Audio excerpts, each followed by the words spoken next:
So good evening. Welcome to tonight's Parent Forum. This is a co-collaboration with the South Pasadena Middle School PTA. So I want to welcome all the caregivers from both the high school and the middle school. Thank you all so much for being here. We'll start our presentation in just a minute, but first I'd like to let you know how tonight's presentation will go. Our speaker, Emily Cherkin, will present for about 45 minutes, and then we will take questions. If you'd like to ask any questions, please direct message them to me at questions, Kristen. I will ask as many as we can at the end. My guess is she's going to answer a lot of your questions as she goes along, but that's why we do them at the end. And then because we are recording this, I will upload it to our YouTube page before the end of the week, and it'll be disseminated through the principals and the PTA in newsletters and through Parent Square. So as you all know, the topic of screen time for our children, even our older ones, is always a hot one. So without delaying any more, I would like to welcome Emily Cherkin, who is a parent of 2 children, as well as a former middle school English teacher with a master's in education. Full disclosure, she used to teach with my sister in the Seattle area, which is how I was able to meet her and get her to come speak with us tonight. Thank goodness for Zoom that we can get someone from Seattle without having to pay for her to come all the way down here. Emily is known as the Screentime Consultant. She has witnessed the simultaneous rise of technology use for school and smartphone and social media use for kids. Today, Emily consults with parents, offers school presentations and professional development training, and writes about parenting and screen time to bring her tech-intentional approach to as many people as possible. Emily's work has been featured in the New York Times, NPR, The Today Show twice, the BBC, Good Morning America, and more. Chuck Norris has even quoted her. Emily is also the co-founder of the Student Data Privacy Project, a group dedicated to protecting children's data and privacy in schools. Her book, The Screentime Solution, A Judgment-Free Guide to Becoming a Tech-Intentional Family, is an Amazon bestseller and available everywhere books are sold. And we will be hosting, I'll talk about more about this at the end. We're actually going to host a book club with the middle school PTA in November for her book. So those are going to be live in-person book clubs that we're hoping to do 2 different times in the day. I'll talk about it more. So now I'd like to hand it over to Emily. Thank you so much. Great. Thank you, Kristen. You can hear me okay? Hear you great. Okay. I am going to get to my, excuse me, my presentation so that I can, it's always going to be technical. Let's see. Okay. Going to share. Yes, I'm calling from Seattle, and of course I'm going to have a kid arriving home, so hopefully the background noise will be kept to a minimum, but I feel like I'm in good company here. So, okay. So can everybody see that slide? We're good? Yes, it looks all great. right, great. I usually speak for a little bit longer than 45 minutes, and I didn't want to cut too much because there's a lot of content to cover. So I might speak a little rapidly, but you're recording it. So hopefully you'll be able to go back and get some more stuff if you miss anything. And I just want to start by saying I am a parent in this too. These are my children. Obviously, this is a staged photo, but I want you to know that my children have screen time. My children and I fight about screen time. We are constantly having conversations about screen time in our house. And so you are not alone. My son is now 16 and my daughter is 13. So 7th grade and 11th grade. And some ways it gets easier as they get older, and in different ways it gets more challenging. So Kristen did a great job introducing me. Again, in a nutshell, I'm a former teacher. I do a lot of public speaking on this topic. I feel very passionately about protecting kids in the digital world, and that involves a lot of different things. And I am trying to change the conversation about how we use screens both at home and in school. One of my founding philosophies and principles as I approach the work that I do is this idea of replacing judgment with curiosity. And I always start by telling this story that when I was pre-kids, I took a mindfulness class with my husband, and I thought, oh, this is going to be really good to just sort of get our life together. And the teacher mentioned this quote, and I was like, this is great. So I had it engraved and put on a keychain for my husband. And when I went to pick it up, my cousin was with me, and she's like, Emily, you spelled judgment and curiosity wrong on the engraved keychain, which I had to like sign off approval that it was, the one that I was okay with. I was a literal seventh grade English teacher at the time, and I was totally embarrassed. But I also was like, well, this is a great opportunity for me to wonder why the words judgment and curiosity are so hard to spell. So I just want to go into that with that message in mind tonight. As Kristen said, I really build a lot of my work around this concept of what I call tech intentionality. And to me, that means using screen-based tech that enhances, nurtures, and supports ourselves or our families in ways that align with our values, and resisting, delaying, and limiting screen use that interferes with healthy development. That's kind of a mouthful, so here's my TLDR. Too long, don't read. Later is better, less is more, relationships and skills first. We're going to focus more on the relationships part tonight. Actually, we're going to talk about all three of them, but here's a brief agenda. So we're going to look kind of at the big picture, which is sort of some of the data about the way, the state of the world right now. We are going to, whoops, my clicker happy. Why it's so hard to fix. We're going to look at what really matters, and we're going to talk about how we can help our kids, and then talk about some of the habits of tech intentional parents, and leave time for Q&A. So let's start with a timeline. And this is a very brief timeline. I realize that this is highly condensed, but roughly in 2012, that was the year a couple of really important things happened. Number one, selfie entered our vocabulary, and teen mental health started to decline. I used to actually have 2 pages of these slides because I thought it was kind of interesting that the iPhone came out around 2008 and the iPad around 2010 or 11, which is about when my children were born. So I sort of measure my Apple product releases and my children's birth is about the same time. But what's really interesting is that, we think about the word selfie, or we hear a lot about mental health right now and teen mental health, but really was around 2012 when that change happened. So it's not necessarily new, but it's a problem. So anyway, 2016, we've got not even full, US households having smartphones. I find this so interesting. It was only about 3/4. We have machine learning algorithms are entering the chat.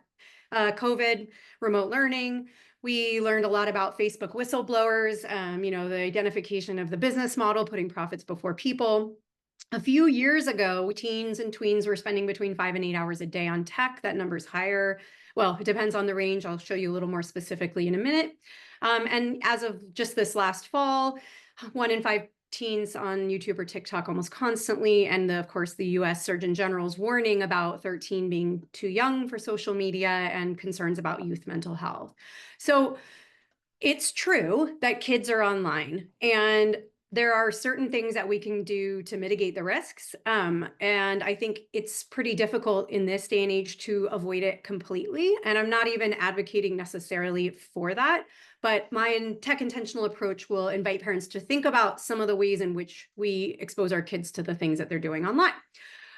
We know, for example, that kids are using smartphones. This is, I mentioned the stats a minute ago. So what we know, this is the most recent data, and I think this is the part I'd really like to bring your attention to, is that today, in 2024, 8 to 18-year-olds are averaging 7.5 hours a day online on smartphones. And that is for entertainment purposes. It's not for school.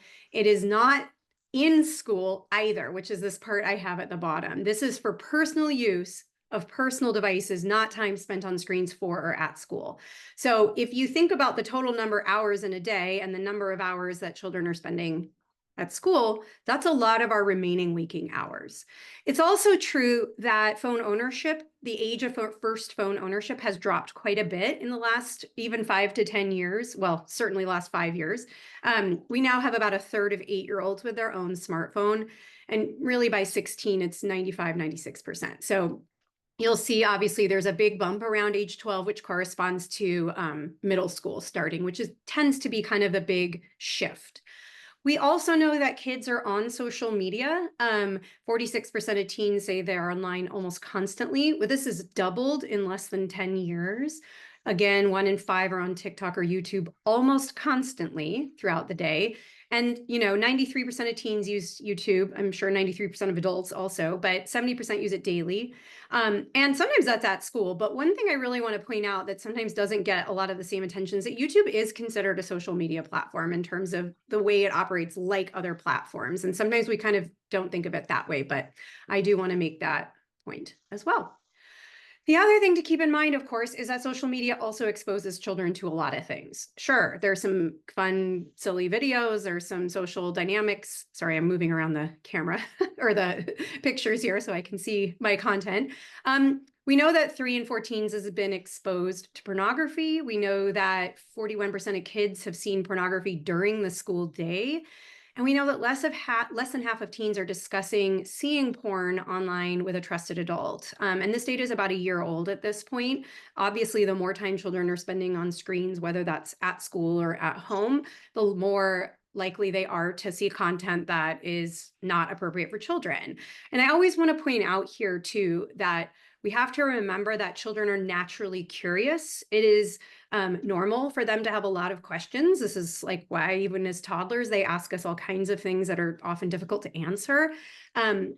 A lot of these kids are not even necessarily seeking out the porn. It is pushed to them either through algorithms or shared with them or through direct messaging. So I don't want to put this up here and suggest that all kids are out there seeking it. It is often that it's just there. So one really great exercise I recommend parents do is if your child's asking for a social media account, to make an account as though you were your child's age and spend a week exploring it and see what content gets pushed to you simply based on the age that you've entered. I did this with Snapchat, and within 30 minutes, I had porn pushed to me. Again, I didn't enter any interests. I didn't do anything specific. So it's just there. And it's unfortunately a reality today that as parents, we have to be having these conversations with our children and talking about what to do when they see it, not if they see it, because we have to assume at this point kids will see it at some point. Okay. Of course, and this is, taken from the Surgeon General's warning. We do know that it is especially bad for girls, teen girls in particular, that 2 in 3 girls feel persistent sadness or hopelessness. And that 1 in 3 teen girls has contemplated suicide. This is correlated to social media in particular, not just smartphone use. And one of the hard things about this, and there may be neuroscientists here who will know this more scientifically than I will, but the dopamine that's released when we engage with content, it spikes that dopamine. And in order to feel that dopamine rush again, we have to engage longer with the content. And ironically, the more we engage, the more lonely we feel. So the more we turn to the content. The other thing, and this is, I do a lot of surveys of parent communities I speak to, and this was a quote a parent said recently: "I worry about the impact this has on my daughter in regards to how she looks, dresses, what she values about herself, and what she believes is important." We're a week away from a national election, and it's very obvious how much social media is pushing information to us as adults. Again, this is particularly pernicious for children whose brains are underdeveloped. So on that note, why is this so hard to fix? See, this is me having trouble parenting my own children around screen time. Again, it's staged. But I want to I love this little exercise because I think it really highlights some of the realities of what's the same and what's different for teens and tweens. I'm 46, so I went to middle school in the 90s, and I think this probably still is a list that's going to ring pretty true for the aughts as well. That being a teen or a tween is about being awkward and puberty and fear of missing out and, wanting to be away from our parents, spending more time with friends, crushes, bullying, friend groups, saying phrases like "everyone else has a blank" or "you're the worst parent."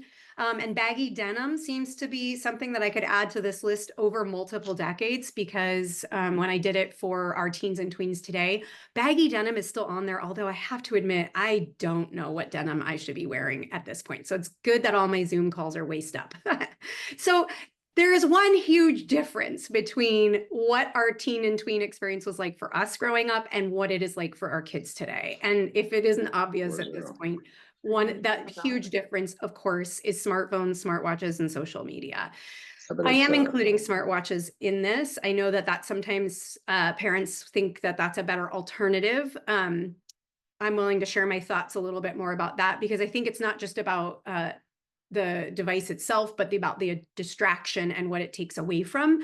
And so we don't have a data point as adults to compare to for what our children are going through today in terms of how different this is shaping their worlds. And one of the things that I really want to emphasize is that all of the stuff on that previous slide is still very, very, very true.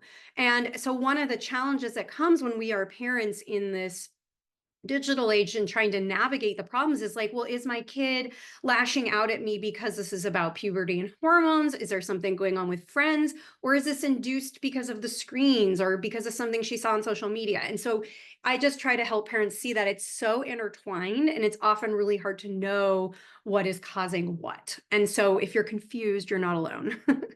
So, oops, my bad. One of the things I want to talk about briefly is this idea of brain development. And again, I'm simplifying quite a bit here for the purposes of the talk. But one really important thing to remember is that children are not small adults, that our brains do not fully develop until we are well into our 20s, maybe even 30s. And part of that is because of our prefrontal cortex, which is the front part of our brain. And in the prefrontal cortex is where we build skills like executive function, which includes planning, prioritizing, time management, metacognition, emotion regulation. These like the stuff that makes us function as adults, right? And as young people. And one of the reasons that kids are often seen as impulsive or they lose things or they don't pay attention because those are underdeveloped parts of their brain.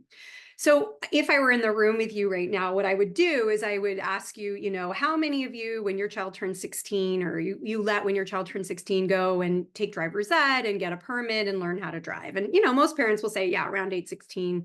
I think, is that California law? That's Washington state law is 16. So I figure, we're mostly on the same page with that, right? And then I might back it up a little and say, okay, how many of you would feel like you'd give your 14-year-old the car keys? I am sure there are some very responsible 14-year-olds out there.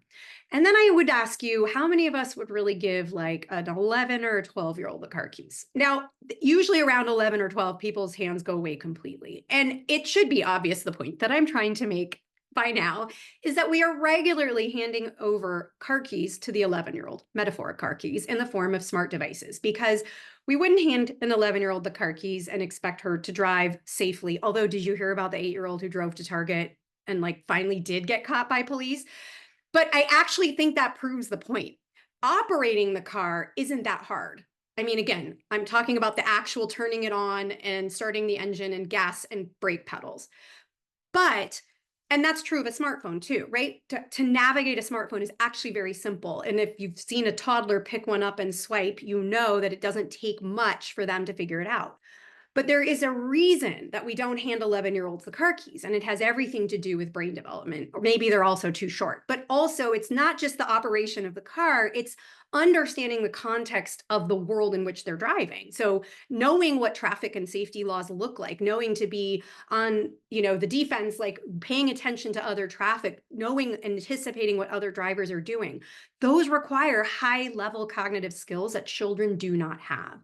And so when we hand over phones, we have to remember we are handing 11-year-olds the car keys, and they aren't going to be able to navigate these in the same way that we think that they should be able to, again, because of that brain development piece.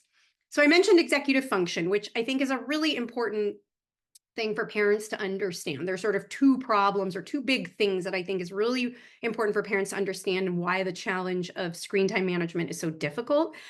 Part of it is the brain development piece, as I mentioned. It's just that we cannot expect children to self-regulate, for example, when their brains are not developmentally at a place that they can do that. And I'm saying children, but I'm including high schoolers in this because, again, that brain is not fully formed. And it's, if you have a teenager, you know that you can have them articulate to you what the rule is, what they know they're supposed to do or not do, and then watch them go and do it anyway. And it's, again, not even because they're trying to get, be rebellious or be, bad, which isn't a word I would use, but it's because our brains, it's act first, think second. And so again, this is kind of normal real world brain development, teenage life anyway. But when we take a phone and we have them try to funnel all of that skill building into this world that is tiny and yet large and grabbing their attention and trying to keep it focused and expect them to make better decisions, we shouldn't be surprised when they don't. The second part of why this is so challenging as parents is because of this concept of persuasive design. And I should have mentioned this earlier. My husband works at Google. I know you guys are in California. I know there are a lot of tech people in this audience.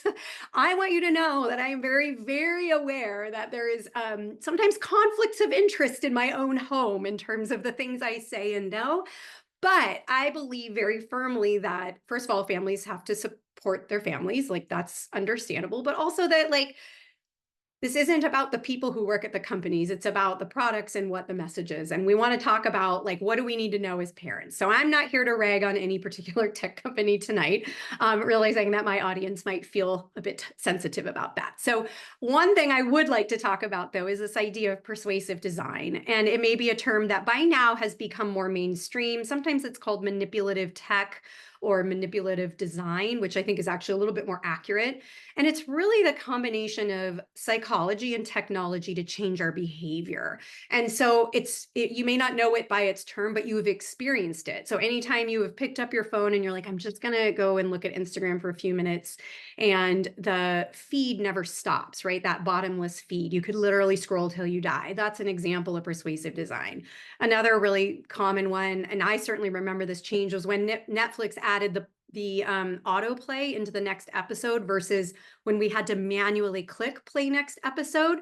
These are very subtle design changes whose end goal is to increase our time on the platform or in the social media app, because time spent in those tool platforms, apps, whatever, increases profits for a company, right? So that is just the way the business model works at a very simplified level. But we need to understand, again, if we're talking about underdeveloped brains, that children cannot resist. I mean, that's not even a fair way to say it, because they're not even aware that they're resisting, but they cannot fight against a manipulative design technique.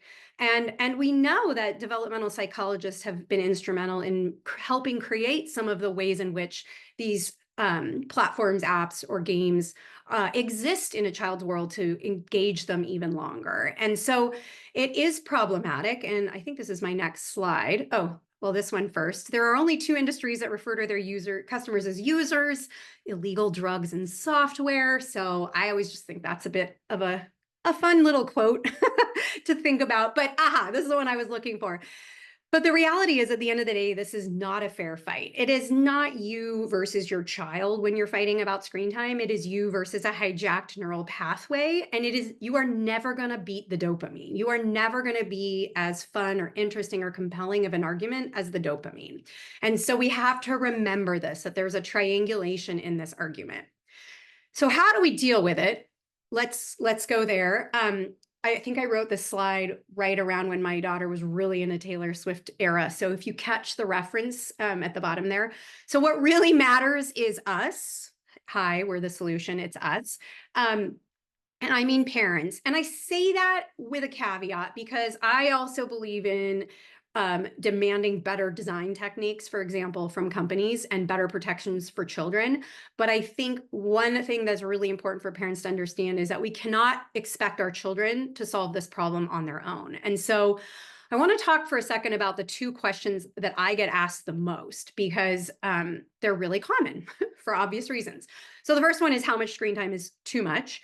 And then the second question is, what parental controls should I use? And I want to talk about these separately for a minute. I understand people wanting a number. So at this age, my child should have this much time. But what we need to remember is that children are not the same, right? You can have multiple children in one house and they are completely different, and you give one of them an hour screen time and the other one an hour screen time, and they have a completely different reaction when it's time to turn it off. And so I am resistant to giving a specific number. So what I always say really unhelpfully to this is that a little bit's okay and a lot is too much. But I'm not going to define what too much is for you. I think what's more important are thinking about things like content, like quality of content and pacing and frequency and duration, and like, okay, not duration specifically, because I just said I wasn't going to give you a time, but thinking about the other factors, because it's one thing to say, like, I'm going to FaceTime with grandma, and it's another thing to say I'm going to scroll through TikTok, right? We are talking about two fundamentally very different experiences of interacting with digital tech. In one, FaceTiming with grandma, I would argue that the tech is a tool that allows you to maintain an existing connection. TikTok is pretty much just there for entertainment. again, I'm not even saying that with judgment in spite of what I may or may not think about TikTok. But what we have to do is sort of call a spade, right? So I don't fall on the continuum of children should have no screen time ever unless a doctor has told you otherwise. I mean, specifically to your child. I do think that it is possible to have family screen time, for example, like a family movie night that can be a really wonderful way of spending time together that does involve a screen. But again, I think, again, if you were telling me that you were FaceTiming with grandma 6 hours a day, 7 days a week, well, that feels like a little bit on the too much category, even though it's the kind of like more relationship focused screen time. So that's that. Which parental controls should I use? So this is another question, my second most frequently asked question. And here's what I want to say about parental controls. Right off the bat, if you have parental controls that you like and that work, I'm not suggesting you throw them out the window. But I will tell you that every single family I have worked with in a consulting capacity has a story about the workarounds, and that I get hundreds of emails from parents who are like, I thought I had it figured out. I downloaded this. I had this screen time control. I used this filter, and my kid found the workaround. So go back to that brain development, what's normal for children. They are naturally curious. They are going to want, you present a no, and they're going to find a way around to the yes. And we should be happy about that, as frustrating as it is as parents, because we want our children's natural curiosity to still be there as they get older. But we are running into some safety problems. We're running into potential addiction problems, and we don't want that. That's not ideal. So I would like to invite you to think about alternatives to parental controls, because in my mind, parental controls put the onus back on us as parents to solve, which I know I said that we are part of the solution. But I would also like to see tech companies change the way their products are designed. If they wanted to change how children use them, they could. They choose not to, or they do the bare minimum. I would like to invite you to take all of the time and emotional energy and money that you spend in parental controls and trying to install them and monitor and track them and figure them out and update them, and put that into the relationship you have with your child. I also have a hard time using tech to solve a problem tech created, right? It sort of becomes a cyclical thing. And I also worry about surveillance versus relationships, because I think that surveillance can erode trust, and that they're probably one of the most important things of being a parent of a teenager, especially, is establishing a relationship that's rooted in trust, which is one of the hardest things about being a parent of a teenager. So I realize I'm giving you a much harder solution here, but I think in the long run, this isn't something that's going to serve our kids or us. And you can take it from a parent that I heard from once who said, for this very reason, parental controls are time consuming and cumbersome, not easy or intuitive, and require deep YouTubing to figure out how to fully set up. And again, the irony is, as parents now, we're driven to our devices to monitor our children on their devices, which just feels very like, is there no other way to do this? So, okay, here's instead the two questions I would really like to invite you to ask, because I think these are a more useful approach to understanding screen time and how you interact with your children. And prepare them to navigate this world than the other two. So number one is, do I know what my child is doing online? And you might be thinking, but Emily, you just told us not to do any of the monitoring and parental control. So how else will I know? Well, you will know because of number two. Do you have a strong relationship with your child? And the only way you're going to know what your child is doing online is because you talk about it all the time in the context of the relationship you have with your child. Now, if there are parents listening right now who are, you've got 16-year-olds and you feel like that ship has sailed and it's just constant conflict, I am here to say it is never too late, that the type of relationship you forge now in the teen years is going to matter a lot as they become young adults, that they will still need us as parents and mentors. And so whatever it takes to baby step this, and that might be very small incremental interactions, is okay, because something is better than nothing. And I think another thing I want to just highlight about the do I know what my child is doing online? I think most of us think we do, and most of us are wrong. And I will say I am here personally to, I had a interaction with my own child the other day. We have an iPad that she uses at home. I would call it a family device. She would call it hers. We can potato, but I asked her the other day, I was like, I wonder if you're always we were being kind of playful. And I was like, I feel like honesty is an important value in our family. And I was like, I wonder if you're always honest with me about what you're doing online. And she's like, yeah, maybe sometimes. And, I know she's texting her friends. She uses it for audiobooks. But again, this is the problem. I think it's something like it's only 6 minutes before we're distracted when we are trying to do one task on a device when we're distracted by something else because there's so many choices there. So I said, well, have you ever like maybe not been completely honest about it? And she said, well, yeah, I guess so. And I was like, okay, I'm going to stay focused on the relationship part of this in my mind. I was like, I'm really glad that you felt you could be honest about being dishonest. I was like, I'm going to take that win. And then I said sort of jokingly, but I don't really like lying. And my theater loving child did not hesitate. And she goes, well, I really love acting. So, we just have to sort of take those moments and say we're doing the best we can. And humor is important. I don't know if I have this in my slide, but one line I would really love to share with you that a parent educator told me years ago when I was describing this particular child's challenges that I have with her sometimes. She said, you don't have to accept every fight you're invited to. And I think when it comes to digital tech, there are a lot of invitations to fight because our kids automatically assume that we don't like it, that we're being judgmental, that we're being critical of what they're doing. So for this one, it might need to start with a lot of question asking. And I think I have that. How we can continue to help our kids? Well, by being tech intentional parents. And so talk briefly about parental screen use. I'm not going to spend too much time on this. This shouldn't surprise any of us. Most of us feel we spend too much time on our phones. 2/3 of us feel like we're distracted when we're with our kids. And this one is from my community surveys, which I do multiple times a year at different schools and districts. 95% of parents I survey admit to having their phones in their room at night. National numbers might vary a little bit about that. And I will tell you that the number one reason I hear is because it's my alarm clock. And I am here to tell you, and I do not take money from the alarm clock industry. Alarm clocks are much cheaper than iPhones or smartphones. They do not connect to the internet usually. And you can get all kinds of pretty colors and sounds. And it keeps you from doom scrolling at night. And it role models for your kids that phones don't go in your bedroom. If that feels way too hard and scary for you to start with, baby step it. Put it on the other side of your bedroom so you can't roll and scroll in the morning or at night. Put it in the outside of your bedroom door, just by the hallway. Find a way to start with you as a parent to make an impact that will have the ripple effect for your kids. Because your kids, our kids are watching. And I don't have my phone in my room at night. This is something I've worked really hard and I did for a while, but I've changed that because, let me see if that's my next slide. If I do this, it's a lot harder to say no to this. And it is really important that from a safety perspective, we get our kids to not be on their phones in their room at night. If you have a teenager who's had their phone in their room at night for years and you are like, oh no, I need to change this, start with you and have a conversation about it and say, I learned something new tonight. I'm going to make a small change. I'm going to try it for a week and I'm going to report back to you. And then I'm curious if you're going to be willing to try this with me too. I'm going to notice, I don't know, I notice I sleep better. I notice I wake up more refreshed, whatever it is. Sleep is the low-hanging fruit for all of us, right? It's usually the first thing to go, especially for teenagers.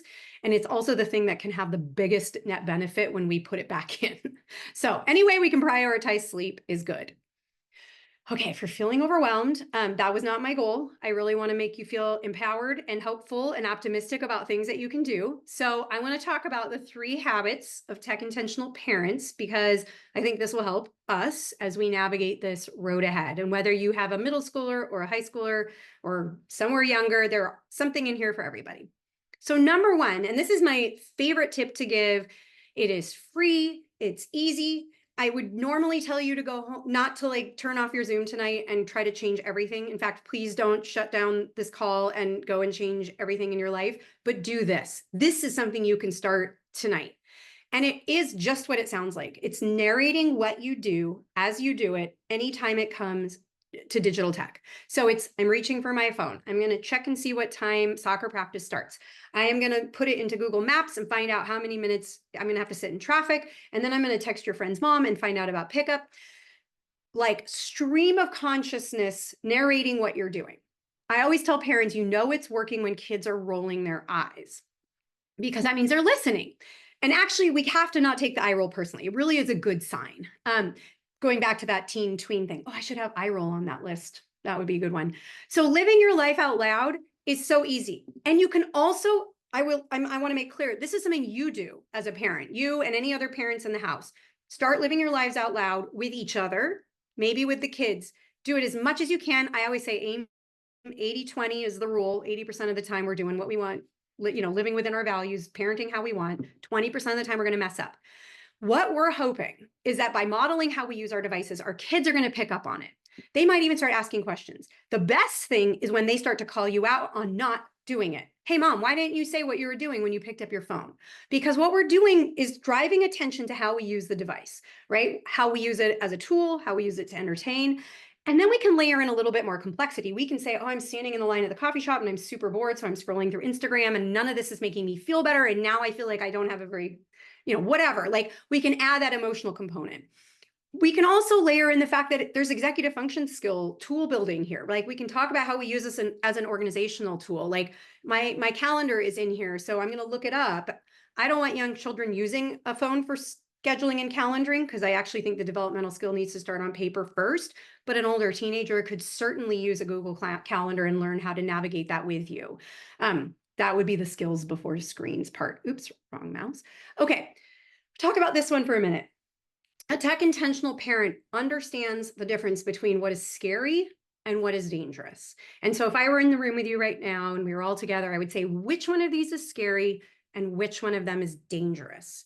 And of course, you can probably figure out where I'm going with this. A bathtub is not typically seen as scary, but it is actually quite dangerous. In fact, if we look at sort of the statistical numbers, I think your chances of dying in a shark attack are something like 1 in 4 million. But your chances of dying in a bathtub are like 1 in 10,000. Still rare, but quite significantly a higher risk than the shark attack. And yet, we have movies about shark attacks. We have Shark Week on TV. Sensational news headlines and social media stories, are all about horrific shark attacks, documentaries. We don't have Bathtub Week. We don't have horror movies about bathtubs. Well, okay, maybe we do, but like not specifically about dying in bathtubs.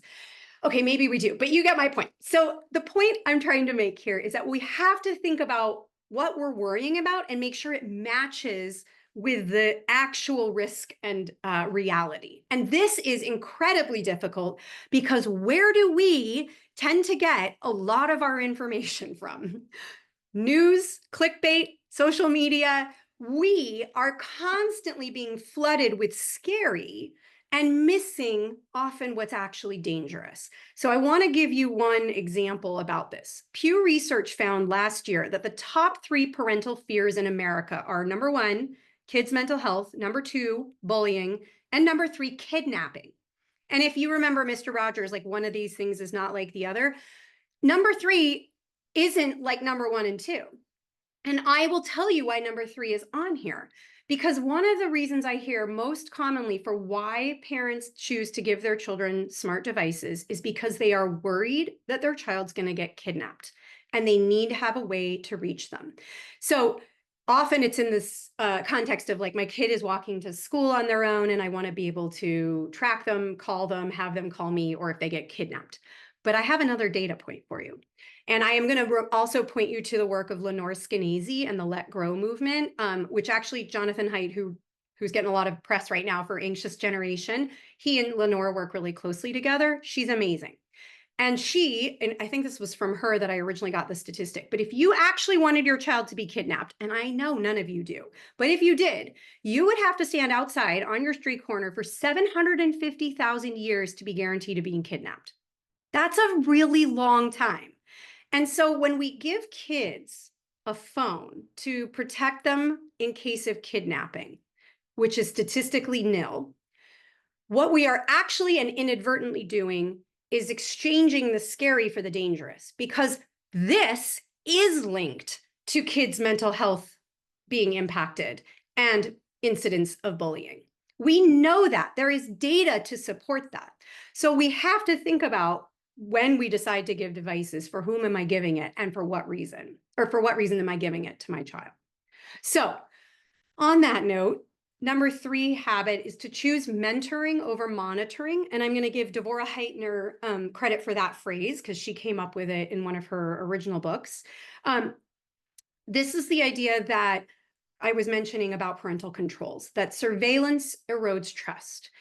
Whenever possible, we want to think of parenting as teaching.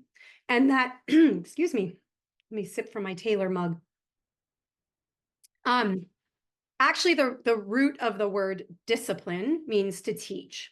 And so when we are setting limits for our children, when we are talking about our family's values, when we are explaining why we do things the way we do, we are teaching our children what we think is important about becoming an adult, about growing up, about what we care about. When we rely exclusively or almost entirely on the monitoring piece, the sort of spying or surveillance, we displace a lot of that. And even though this is harder, it is much harder, it's much more powerful. It's going to have much longer lasting benefits, and it will serve you, both you and your child, better in the long run.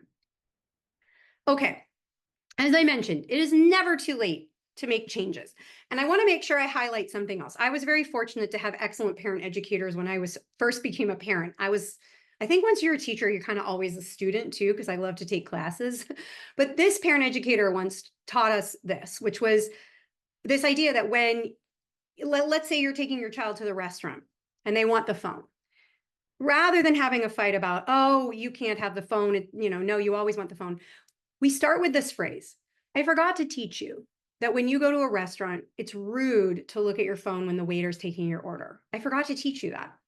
I forgot to teach you that when grandma comes over for dinner, she really wants to spend time with you. So when you go off in your room and play video games, she misses an opportunity to connect with you. Could you spend 30 minutes with her before you go do that? Do you see how it takes away? It de-escalates, right? I forgot to teach you puts it on me as my job as a parent. And it takes away the potential vitriol that our teens can throw at us for, you're such a bad parent, you never do XYZ, all of that stuff, which again, developmentally normal. So I forgot to teach you is one of my favorites, highly recommend it. Here's another rather unorthodox solution that has been working so far in my household. We share a phone. I mentioned the iPad. Because the iPhone and the iPad talk to each other, my 13-year-old can text her friends from the family iPad, and she can use it as sort of a device that she has access to things on. We talk a lot about it, but one of the most incredible things that has come from sharing the device is, first of all, just etiquette and, knowing like, how do you share something like this? But also just simple things like if I get a text, she just sort of leaves it on unread so that she knows I can see it, and vice versa. If a friend texts her, I don't read it, or I make sure I put it back on unread. Does that mean we can read each other's texts? Yeah, I don't spend a whole lot of time doing that though, but it has given us the opportunity to have some really powerful conversations about social dynamics and navigating friendships, which is developmentally normal for a 7th grader. And thank God I taught 7th grade because I feel uniquely equipped for this particular year. I think it'll be different as she gets older, but this is not a strategy that works for everyone. And I want to say that one thing that makes this possible and doable is because the school has a phone-free policy. The school that she attends says there are no phones allowed from first bell to last bell. So she can't go to school with her phone and feel like, it's not fair, Mom, you have the phone and I want to take it to school. It's just not an option. So to schools that are thinking about it, and I know South Pasadena is having these conversations, I cannot stress enough how beneficial it is, not just for students and teachers, but for parents too, to have a policy that's clear and that helps all kids in the environment. And I know there's some pushback from parents. We can talk about that another time, but I do really want to emphasize that makes my job as a parent so much easier. Okay, like I said, there we go. So my TLDR, later is better, less is more, relationships first. This is a fight worth having. We're talking about our future mental, cognitive, emotional, physical health for our children. I think that's really important. I also think that this is a fight about civics and democracy and civil society and discourse, because we want to raise kids with higher order thinking skills like creativity and critical thinking, and too much tech can displace a lot of that skill building. So I do think it's incredibly important that we advocate for the less is more on that. As Kristen mentioned, I have a book. You've got a book club coming up. I teach free monthly webinars, which are on my website. They're called screenshots webinars. They're just like 30 minutes once a month. I actually am having Lenore Skenazy, who I just mentioned about Let Grow, on my next one, which I think is December 10th, 9th or 10th. It's on my website. Free, just register so you get the Zoom link. And then I write weekly essays, which I send to my mailing list first and that go to my blog. So if you want to read a little bit more in depth about some of my approach, you can check out my essays. I do one-on-one coaching. My website's the Screentime Consultant. Oh yeah, this is sort of my tech intentional parenting model. It's actually the chapters of my book. So if you get my book, that's what it is. And then thank you. And as my favorite teacher always said, it's an honor and a privilege to be your teacher today. And I think I did a good job on staying to 45 minutes. Did awesome. That was Okay. I'm going to stop sharing so I can see people if people want to show their faces. And did things pop up in the chat there? I didn't get a chance to see it. Yeah, there's Yeah. a few questions. So I will start with, since you already talked about it a tiny bit. The first Yeah. is, what is your take on the Jonathan Haidt's Anxious Generation book? And if you agree with the author's premise. Yes, I do. For the most part, I have his book. I actually quote him in my book, and I've actually been following him for a very long time. His research is really good. I appreciate that he's so thoughtful about his research. I think that's one thing that really, he's a nice person too. You know, he's not argumentative. He tries to look at the other side. One thing I've actually been emailing him about and pushing him to think about is that phones are part of the problem, but we also have a lot of screen use in school and at school. And I think that's a second wave of this challenge that needs to be talked about. So I don't know, he has 4 norms. I don't know if that's what the question asker is asking, but yeah, I definitely agree that that is needed. And I'm glad he's getting his message out. Yeah, no, for sure. I have another question. This person has kids aged 9 and 12 who don't use any electronics except they have to do homework on the computer. Do you think if they're isolated, are they isolated, or it could be hard to have in common things with their peers and friends? Yeah, so this is one of the problems with the school computers, right? Is that first of all, kids can access content on school computers, even with firewalls and filters, because nothing is 100% fail safe, foolproof. The other problem, and I mentioned this briefly offhand, is that children are so highly distracted. So when we are asking children to study or learn on a computer that is internet connected, has other apps or video possibilities, or even just, different tabs that they can toggle between, it requires an incredible amount of brain energy and focus and attention to stay focused. So whenever possible, I advocate for pen and pencil and paper over a digital tool, unless the activity can't be done without it, which is a sort of a separate talk. The other thing I would say, and this is true for both private screen use, like personal phones or iPads, or school computers. I think of the greater than, less than, like the little alligator, we used in math. Choices within choices. Anytime you're talking about a device and a child, you want to always think about what choices you have. So if a kid's like, I have to do homework on the computer, great. It's going to be in the dining room with the screen where I can see it, in earshot, no headphones. If it's, I want to play a video game, it's in a shared space, volume on, parents nearby. If it's an iPad and I want to play games or watch a show, it's public space. Again, like public space better than private space. No headphones better than headphones. Big screen better than small screen. All of these choices within choices matter. So if your kid is getting screen time, and again, like I said, I'm not anti-screen, I'm tech intentional, then being intentional about the choices within those choices does matter. I did see a question just to me. I'll do it anonymously. You mentioned the algorithms pushing porn to kids. Are they also pushing violent imagery as well? Because that would also be concerning. 100% violent imagery for sure. And again, this isn't a question of when or if, it's just a matter of what age. There's a woman named Nikki Reisberg who has an account. Her Instagram is scrolling to death, but she will interview lots of parents whose children have experienced online harms. She definitely has the more extreme stories, but if you want to go and see some examples, she's a good resource and is quite passionate about pushing helping parents see what the risks are.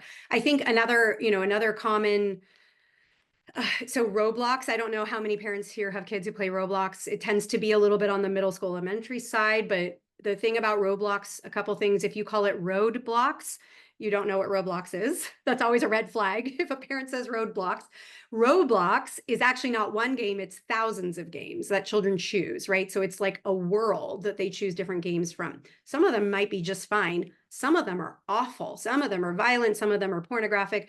And there are predators in Roblox. There was just an article last week about it being one of the worst sites for children. So again, part of the problem is that the default settings on all of these apps and games and websites is the least protective. So if your child's going to be using that, and I would caution against it, but if you know they are, at the very least, go in and look at all of the settings about privacy, have the conversations about never talk to strangers that you don't know in the real world, never post personal information. There are people who will teach parents to do specifically those things, and it's good that we have that awareness. I also just think reducing the amount of time they're on screens is better overall. And we didn't even talk about the benefits of play and being outside and in real life social connections, but that's all important too. So, Right. yes. Was there another one? I think There another is. one. Do you recommend dumb phones instead of smartphones for kids? Yeah. Yeah. So I actually am a big fan of the old school flip phone, or my daughter, actually, the one I share with, uses a light phone, which is a minimalist phone that has texting, calling, and music. And we stripped out a lot of it. I think they have a new version coming out in January that might have a camera. Again, every layer of this is an invitation for conversation.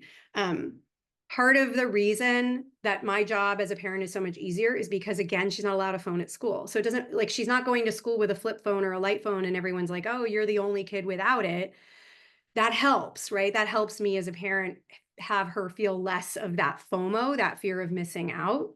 Um, but I encourage parents to try this too. And I have to admit, I haven't done that yet. I had one, I haven't done it yet, but it's really powerful. We can also try to take some of that, just to experiment, to say, like, there was a time where I wasn't reachable 24/7, that I didn't work after 5 p.m., that I didn't, have to write emails on the weekends. Like, it's good for us to have a reminder that this is a relatively new phenomenon. There are also companies that market, kid-friendly smartphone versions. I think I have some opinions. I don't endorse any products. I won't endorse products, and I don't take any sort of commission or affiliative type of contributions, in part because I feel like I want to stay very separate from that. Again, they have their pros and cons, and there are different websites that evaluate the different options. But I like the simplicity of the light phone. I've also heard like Sunbeam Wireless. Actually, my assistant uses a flip phone, which I love. Well, that's why I hired him. I was like, you use a flip phone. No, he's great. So, yeah, are there other questions or anything else? Yes, there is another question, but Okay. that reminds me at our homecoming game last week, it was the Y2K theme, and they like had a whole thing about using a flip phone, and it just cracked me up because these kids have never seen a flip phone in their I lives. know. Well, what's old is new again. I mean, I will say it's not like a marked increase, but like flip phones are making a comeback. Like dumb phones are coming back. Like kids are into vinyl again. Like this is cool for those of us who grew up with that. And if you're of a certain age, you really did grow up in a pretty analog childhood. The fact that Stranger Things, right? Like that whole era has become this sort of subject of fascination. And I think it's kind of neat. I don't think that that's a bad thing. I do think that this Gen Z, Alpha Gen, our kids aren't thrilled with what's sort of been inflicted on them. I think the pendulum is going to swing back. And my goal is to help us get there with as little collateral damage as possible. Yeah. Another question, somebody said, have you heard of the book Healthy Gamer? I just got that book and was wondering if you had read I, it. I'm embarrassed to say, is that also their social media handle? Because I think I follow someone called that, but I'll look it up. I actually don't know that one, but I'll find out. Yeah. Great. Awesome. Yeah. And then what are your thoughts on a smart watch versus a phone? Yeah. So I mentioned this briefly. I have had many parents say to me, "Oh, well, my kid's not going to get a smartphone until 8th grade. We're going to wait." But she has an Apple Watch. In my mind, in some ways the watch is more distracting, and there's so many different things that we can talk about for the challenges that come with a watch and a phone. I mean, we talk a lot about screen time, but we're not, it's physical health, eye health, fine motor, it's content, it's critical thinking, all of this stuff that goes into it. At least with a phone, you can leave it in the other room, but a watch is pretty much on a child's body all day. I mean, again, part of the reason parents choose that is because they don't lose it as often as they lose a phone. But I would encourage you to ask again the question of why. What is it, the purpose of a smartwatch? Doesn't mean you can't have a regular watch, to be clear. I'm fine with, get an old school Casio. You remember the calculator? Oh, that's probably not good in school. But one thing that I noticed was when my daughter was in 5th grade, it was a K-5 school. We got an email from the principal. And she said, parents, would you please remind your kids to turn their Apple Watches and phones off during the school day because they are going off constantly and disrupting class.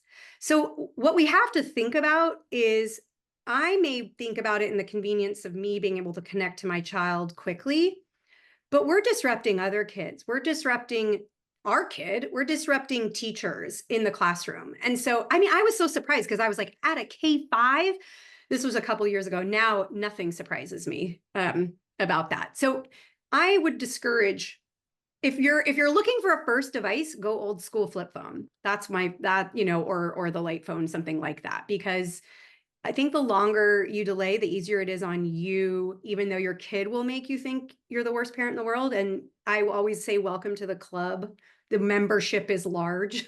Many of us belong to that worldwide society. So it's important that you think about why you're giving it or why you wouldn't give it, right? And if your reasons for giving it are you don't want them to be the only one without it, that's not a reason to give it. FOMO is going to happen. I say this to parents all the time. You think it's bad without a phone, wait till they get a phone. That fear of missing out is going to go through the roof. Now they see everything they're left out of. Now people send them screenshots of all the mean stuff that happens. So it's important to think about that.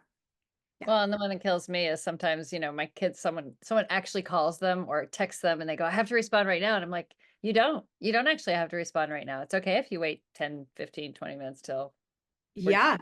Or the whole being left on read. Do you guys know what that means? When you can see on the iPhone that someone's read the text but not responded. It used to be the 3 little dots that meant someone was responding, caused so much anxiety. I mean, I guess it still can do that. Kids are so tuned into that. They feel this, I have to respond right away. That has been one of the best parts about sharing a phone with my daughter, is when that social drama started and I could see it, I would take the device and be like, okay, this is an opportunity to talk about how you want to respond, because you responding now, no one wants a keyboard warrior response, right? Adults are terrible at this too. So it's good for all of us to take a moment. I like that, keyboard warrior. Okay, we have one last question. It's of course not a small one, but this will be our last question. You said we don't know what the kids are watching, which is true, but discourage us from monitoring them. So how do we know if they're watching porn or exposed to predators, or what do we how do we figure this out? What's going on in their digital lives without, I know you said have a good relationship, but asking questions. Where do we go now? Replace judgment with curiosity. So this is actually a lot of what I work on in the parent coaching, is just how do we even get there? Because, and right away, asking curious, non-judgmental questions. I talk a little bit about this in the book too. Another one I would say is, you go backward to go forward. And I use the example of Minecraft because my kids were at that stage when I was writing it, but oh my God, I don't know how many of you feel like you could not listen to anything else about Minecraft ever again and you'd be just fine. But that's what they care about. That's what they're excited about. So going backward to go forward is okay, tell me about what you're going to build next. Tell me about the world that we're in right now. I've got 5 minutes. Engage with them, because if especially with the teens, and excuse the rude gesture, because this is what it feels like to parent a teenager, right? Or a tween. It's get out of my life and I need you. We have to ignore that middle finger and pay attention to that bid for connection. So ignore the middle finger and find the thing that allows them to connect. And it might be, tell me about that TikToker you like. What have you learned from them? What is it about their account that you find so interesting? What's some fact that you've learned? And you have to take the judgment out of it because they know we don't like it. They know that we're being critical. So I would say whatever the loophole is, whatever the light that clicks in their eyes that you talk about, it doesn't matter if it's on a tech. That's the go backward to go forward. Have that conversation, and you have to do this multiple times. This is not going to change overnight. I know I didn't make your jobs easier. Sorry about that. But I think there's some really important stuff because if our goal is to set up our kids for future adulthood with the skills they need to be successful, it's going to come because we prioritize those skills, we've made room for them, and we've helped them navigate it. So, yeah. Yeah. No, that's great. Question. I love the other ideas you have. I mean, live your life out loud. And, I never thought about doing that, but it's good for me to say it out loud too. This is what I'm Yes. doing right now. So I don't And get you'll start to distracted. notice how other adults never do it. And you're going to feel like, oh my gosh, it's so rude. Like people are looking at their phones all the time and not telling me why. It's like, That's true. it's good. I want to normalize that. I want to be like, we're all on the subway and we're like, hey, I'm just checking my work email. I don't know. It'll be Great. great. But at least Great. we're talking to each other again. So Love it. there you go. So I just put out the Emily has a handout for us for tonight. So I just put a link to that in the chat. So everybody please go to that. After that, I am putting in many, many other links that you can look at really quickly and maybe take a screenshot of or a link. These are all ways to connect. Oh, sweet. Yeah. You can order the book, you can see her link tree, her Instagram, her Facebook, all these things that you shouldn't be going online and doing. But if you are, you're going to tell your family you're doing I it. know. Okay? Exactly. I always say, like, ironically, I am on social media, but I have people who help me with my content. Like, I don't do it all myself so that I don't have to be on it. But honestly, if you want to keep up to date with what I'm doing and talking about in the most recent, it's the newsletter. To subscribe to the newsletter, that would be, and I don't spam you. You get one email a week and you don't have to read it, but you should. It's a good one. And then here is the flyer for our PTA book club. Yay. We're going to do this. So November 21st, we're going to have two different versions, one lunchtime. These are in person, so we can actually be with each other and talk over each other in an excited, nice way. And so we're going to do them in person, one at the middle school, room 303, and one at the high school in the evening. They're being led by Heather Bland, who is the middle school programs VP. So you can get the book from Amazon or wherever you can buy it. Maybe the library has it. I'm going to put the RSVP in the link. We just want to know how many people are coming. I would say even come if you don't have time to read the book, but you want to hear the discussion. That is fine. Please come. Emily has a lot of great questions in her book. She also, if you get her book, what are they called? TLDRs? Yes, at the end of each chapter is the too long don't read summaries. So you could not do, it's the Cliff Notes version. You can just look at the end of the chapter and get the vibe, as the kids would say. Yeah. I thought that was brilliant. I was listening to your book in the car the other day and you talked about it and I started laughing out loud. Of course, I'm by myself laughing in my car, but I was like, oh my gosh, that's so brilliant that you have the TLDRs. So, And do you know I have a downloadable PDF guide on my website for book club? I knew you had something. So Yeah. So if you go to my website, I have a downloadable book discussion guide. So you can just ask those questions if you want. Yeah. that's awesome.